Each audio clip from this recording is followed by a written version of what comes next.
सतगुरु जी ने ऐसे मनुख दे परथाए गुरबाणी दे विच एक पावन उपदेश दिता है कि निंदक ऐसे ही चर परिए, ए निशानी सुनो तुम भाई जो कालर पीत गिरिए। गुरु साहब जी कहते ने निंदक इस तरह जिहड़ा है अपने जीवन तो हौले हौले डिगदा जाता है, जिवें एक कलरी हुई दीवार हौले हौले चढ़ती जाती है। और ये मनमुख बंदा भगत जनां दी निंदा करके उन्हां नूं नीवां दिखाउणा चाहुंदा है लोकां दे सामने। पर कबीर साहब जी वर्गे महापुरखां ने ऐसे निंदकां दी प्रवाह नहीं कीती, सगों उन्हां दा धन्नवाद कीता है। कबीर साहब जी कहते ने निंदो निंदो मोको लोक निंदो, निंदा जन को खरी प्यारी, निंदा बाप निंदा महतारी। हे निंदक जनो, मैनू तुसी संसार विच भंडदे हो, निंदा करदे हो, तुसी मैनू निंदिया मेरी करो, जिन्नी मर्जी करो।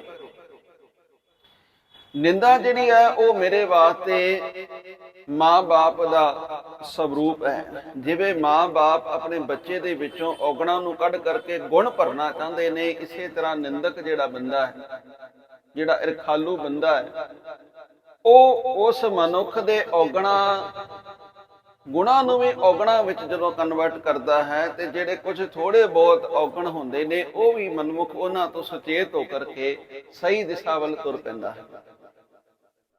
तां कबीर साहब जी कहंदे ने कि निंदा होए तां बैकुंठ जाइए।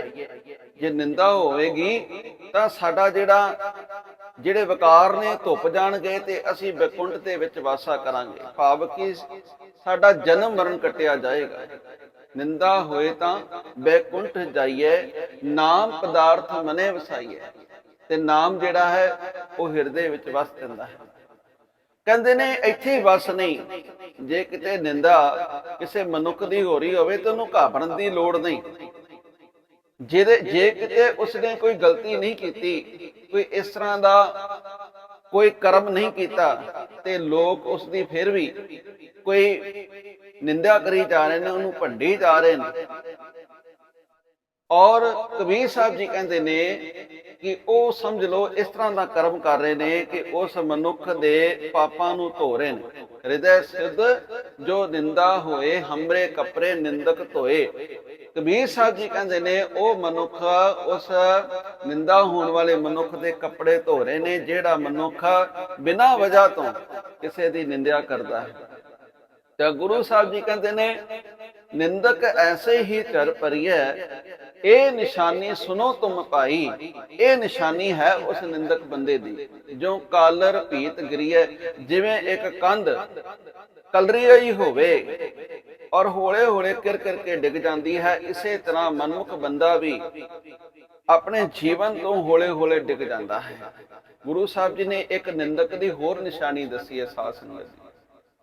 ਉਹ ਨਿਸ਼ਾਨੀ ਹੈ ਕਿ ਜਦੋਂ ਕੋਈ ਨਿੰਦਕ ਬੰਦਾ ਜਿਹੜਾ ਹੈ, ਨਿੰਦਾ ਕਰਨ ਵਾਲਾ, ਉਹ ਜਦੋਂ ਕਿਸੇ ਨਿੰਦਿਆ ਕਰਦਾ ਹੈ ਤੇ ਉਹਦੇ ਜਦੋਂ ਉਹ ਭਲੇ ਗੁਣ ਵੇਖਦਾ ਹੈ, ਉਹਦੀ ਵਡਿਆਈ ਵੇਖਦਾ, ਤੇ ਉਸ ਤੋਂ ਜਰਿਆ ਨਹੀਂ ਜਾਂਦਾ। ਜੋ ਦੇਖੇ ਛਿਦਰ ਤੋ ਨਿੰਦਕ ਉਮਾਹੇ, ਭਲੋ ਦੇਖ ਦੁਖ ਭਰੀਏ। ਜਦੋਂ ਕਦੀ ਉਹਦੀ ਕੋਈ ਘਾਟ ਵੇਖਦਾ ਹੈ ਤੇ ਉਹਨੂੰ ਚਾਅ ਚੜ ਜਾਂਦਾ ਹੈ ਕਿ ਇਹ ਮੈਂ ਘੱਟੋ ਘੱਟ 10-20 ਬੰਦਿਆਂ ਨੂੰ ਜ਼ਰੂਰ ਦੱਸਾਂ, ਪਿੰਡ ਵਿੱਚ ਦੱਸਾਂ, ਕਿਸੇ ਆਪਣੇ ਦੋਸਤਾਂ ਮਿੱਤਰਾਂ ਨੂੰ ਦੱਸਾਂ ਕਿ ਫਲਾਣੇ ਦੇ ਵਿੱਚ ਆਹ ਘਾਟ ਹੈ, ਉਹਦੇ ਵਿੱਚ ਆਹ ਔਗਣ ਹੈ। ਤੇ ਜੇ ਕਿਤੇ ਉਹ ਕਿਸੇ ਦੇ ਗੁਣ ਵੇਖ ਲੈਂਦਾ ਹੈ, ਕਿਸੇ ਦੀ ਵਡਿਆਈ ਸੁਣ ਲੈਂਦਾ ਹੈ ਕਿ ਫਲਾਣਾ ਬੰਦਾ ਬਹੁਤ ਚੰਗੇ ਕਰਮ ਕਰਦਾ, ਸੇਵਾ ਕਰਦਾ, ਗਰੀਬਾਂ ਦੇ ਦੁੱਖ ਵੰਡਾਉਂਦਾ ਹੈ, ਤੇ ਉਹ ਇਸ ਕਰਕੇ ਫਿਰ ਆਪਣੇ ਮਨ ਦੇ ਵਿੱਚ ਦੁੱਖ ਲੈ ਆਉਂਦਾ ਹੈ ਕਿ ਉਸ ਬੰਦੇ ਦੀ ਜਿਹੜੀ ਹੈ ਵਡਿਆਈ ਕਿਉਂ ਹੋ ਰਹੀ ਹੈ। ਇਸੇ ਤਰ੍ਹਾਂ ਗੁਰੂ ਸਾਖੀਆਂ ਦੇ ਵਿੱਚ ਇੱਕ ਸਾਖੀ ਗੁਰੂ ਅਮਰਦਾਸ ਮਹਾਰਾਜ ਜੀ ਦੇ ਵੇਲੇ ਦੀ ਹੈ। ਗੋਇੰਦਵਾਲ ਦੀ ਧਰਤੀ ਤੇ ਇੱਕ ਹਰੀ ਰਾਮ ਮਰਵਾਹ ਖੱਤਰੀ ਰਹਿੰਦਾ ਹੈ, ਜਿਹੜਾ ਗੁਰੂ ਅਮਰਦਾਸ ਮਹਾਰਾਜ ਜੀ ਦੇ ਨਾਲ ਬੜੀ ਈਰਖਾ ਕਰਦਾ ਸੀ, ਉਹਨਾਂ ਦੀ ਨਿੰਦਿਆ ਕਰਦਾ ਸੀ। ਸਤਿਗੁਰੂ ਗੁਰੂ ਅਮਰਦਾਸ ਮਹਾਰਾਜ ਜੀ ਦੇ ਨਾਲ ਈਰਖਾ ਕਰਨ ਦਾ ਇੱਕ ਕਾਰਨ ਉਹ ਇਹ ਮੰਨਦਾ ਸੀ ਕਿ ਗੁਰੂ ਸਾਹਿਬ ਮਹਾਰਾਜ ਜੀ ਨੇ ਉਸ ਵੇਲੇ ਜਿਹੜੀ ਵਰਨ ਵੰਡ ਹੋਈ ਸੀ, ਉਸ ਵਰਨ ਵੰਡ ਨੂੰ ਇੱਕ ਕਰ ਦਿੱਤਾ ਸੀ।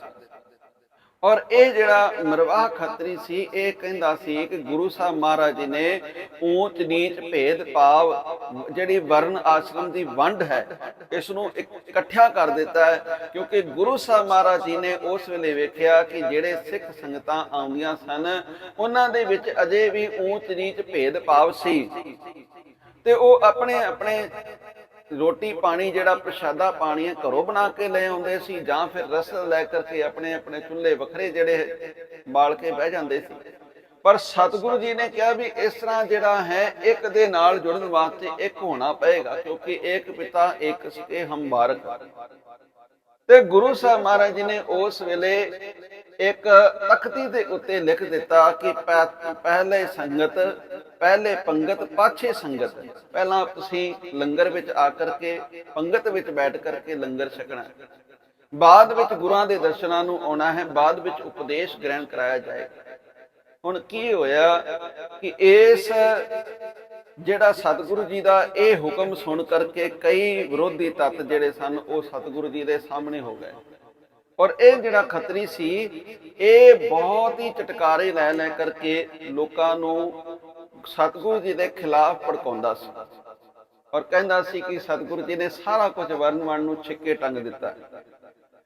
ਤਾਂ ਇਹ ਆਪਣੇ ਆਪ ਨੂੰ ਤਪਾ ਕਹਾਉਂਦਾ ਸੀ। ਇਸ ਦੇ ਬਾਰੇ ਗੁਰੂ ਰਾਮਦਾਸ ਮਹਾਰਾਜ ਜੀ ਨੇ ਪਾਵਨ ਸ਼ਬਦ ਵੀ ਉਚਾਰਨ ਕੀਤੇ ਨੇ ਕਿ ਇਹ ਤਪਾ ਨਾ ਹੋਵੇ, ਬਗੁਲਾ ਹੈ ਬੈਸਾਧ ਜਨਾ ਵਿਚਾਰਿਆ।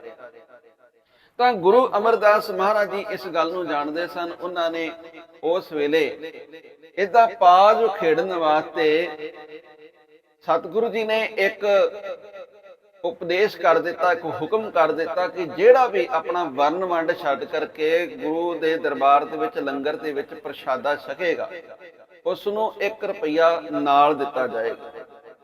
ਹੁਣ ਜਿਹੜੇ ਕਿ ਮਾੜੇ ਮੋਟੇ ਆਪਣੇ ਆਪ ਨੂੰ ਵੱਖਰੇ ਸਮਝਦੇ ਸਨ, ਉਹਨਾਂ ਨੇ ਕਿਹਾ ਕਿ ਛੱਡੋ, ਕੀ ਲੈਣਾ ਹੈ ਵਰਨ ਵੰਡ ਤੋਂ। ਉਹ ਆ ਕਰਕੇ ਪ੍ਰਸ਼ਾਦਾ ਛਕਣ ਲੱਗੇ ਤੇ ਨਾਲੇ ਰੁਪਈਆ ਮਿਲੇਗਾ। ਉਹ ਆ ਕਰਕੇ ਬੈਠ ਕੇ ਪੰਗਤ ਵਿੱਚ ਉਹਨਾਂ ਨੇ ਲੰਗਰ ਛਕਿਆ। ਇਸੇ ਤਰ੍ਹਾਂ ਇਸ ਤੱਪੇ ਨੂੰ ਵੀ ਸੱਦਾ ਘੱਲਿਆ ਗਿਆ, ਪਰ ਇਹ ਨਾ ਆਇਆ। ਇਸ ਨੇ ਕਿਹਾ ਭਾਵੇਂ ਜੋ ਮਰਜ਼ੀ ਹੋ ਜਾਵੇ, ਮੈਂ ਕਿਉਂ ਆਵਾਂ, ਮੈਂ ਕੋਈ ਪੈਸਿਆਂ ਦਾ ਲਾਲਚੀ ਆ, ਮੈਂ ਆਪਣੇ ਵਰਨ ਵੰਡ ਨੂੰ ਛੱਡ ਨਹੀਂ ਸਕਦਾ। ਸਤਿਗੁਰੂ ਜੀ ਨੇ ਸਿੱਧੇ 5 ਰੁਪਏ ਕਰ ਦਿੱਤੇ।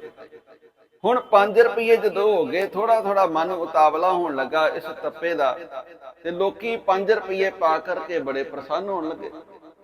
ਹੁਣ ਇਸੇ ਤਰ੍ਹਾਂ ਸਤਿਗੁਰੂ ਜੀ ਨੇ ਇਸ ਨੂੰ ਵੀ ਸੱਦਾ ਘੱਲਿਆ, ਪਰ ਇਹ ਨਾ ਆਇਆ। ਪਰ ਅਖੀਰ ਸਤਿਗੁਰੂ ਜੀ ਨੇ ਇੱਕ ਮੋਹਰ ਦੇਣ ਦਾ ਦਾਵਾ ਕਰ ਦਿੱਤਾ ਕਿ ਅਸੀਂ ਉਹਨੂੰ ਇੱਕ ਮੋਹਰ ਦੇਵਾਂਗੇ, ਜਿਹੜਾ ਆ ਕਰਕੇ ਵਰਨ ਵੰਡ ਛੱਡ ਕਰਕੇ ਲੰਗਰ ਛਕੇਗਾ। ਹੁਣ ਤੇ ਇਸ ਨੂੰ ਗੱਛ ਪੈਣ ਲੱਗ ਪਏ ਵੀ ਇੱਕ ਮੋਹਰ ਦਾ ਸਵਾਲ ਹੈ, ਮੋਹਰ ਕੋਈ ਇੱਥੇ ਪਈ ਹੈ, ਸੋਨੇ ਦੀ ਮੋਹਰ ਮਿਲਣੀ ਹੈ। ਮਨ ਲਾਲਚੀ ਹੋ ਗਿਆ। ਜਿਹੜਾ ਆਪਣੇ ਆਪ ਨੂੰ ਤਪਾ ਕਹਾਉਂਦਾ ਸੀ, ਉਸ ਨੂੰ ਵੀ ਇਸਨੇ ਛਿੱਕੇ ਤੇ ਟੰਗ ਕਰਕੇ ਆਪਣਾ ਆਪ, ਕਿਤੇ ਲੋਕ ਮੈਨੂੰ ਇਹ ਨਾ ਕਹਿਣ ਕਿ ਕੱਲ ਤੇ ਇਹ ਨਿੰਦਿਆ ਕਰਦਾ ਸੀ ਤੇ ਅੱਜ ਇਹ ਲੰਗਰ ਵਿੱਚ ਪ੍ਰਸ਼ਾਦ ਇੱਕ ਮੋਹਰ ਦੇ ਪਿੱਛੇ ਛਕਣ ਵਾਸਤੇ ਆ ਗਿਆ। ਆਪ ਤਾਂ ਨਾ ਆਇਆ, ਪਰ ਆਪਣੇ ਲੜਕੇ ਨੂੰ ਭੇਜ ਦਿੱਤਾ। ਲੜਕਾ ਪਿਛਲੀ ਦੀਵਾਰ ਤੇ ਤੋਂ ਕੰਧ ਟੱਪ ਕਰਕੇ ਅੰਦਰ ਆਉਣ ਲੱਗਿਆ।